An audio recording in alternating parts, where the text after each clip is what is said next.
Big breaking news. కర్ణాటకలో Congress MLA ఇంటిపై ED సంచలన దాడులు.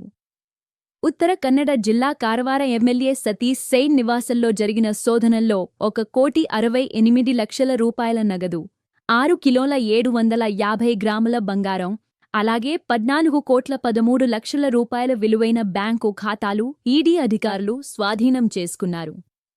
గతంలో ఐరన్ ఓర్ అక్రమ రవాణా కేసులో సతీష్ సెయిన్కు ప్రజాప్రతినిధుల కోర్టు 7 సంవత్సరాల జైలు శిక్షతో పాటు 9 కోట్ల రూపాయల జరిమానా విధించింది. అయితే ఆ శిక్షను కర్ణాటక హైకోర్టు నిలిపివేసింది. ఇప్పుడీ కొత్తగా వెలుగులోకి వచ్చిన ఆస్తుల స్వాధీనం కాంగ్రెస్ పార్టీకే కాక కర్ణాటక రాజకీయాలకు కూడా పెద్ద సంచలనంగా మారింది. మరిన్ని అప్డేట్స్ కోసం టుడే స్కూప్ న్యూస్ సబ్స్క్రైబ్ చేయండి. మరిన్ని తాజా వార్తలు మరియు అప్డేట్స్ కోసం మా టుడే స్కూప్ న్యూస్ ఛానల్ని సబ్స్క్రైబ్ చేయండి.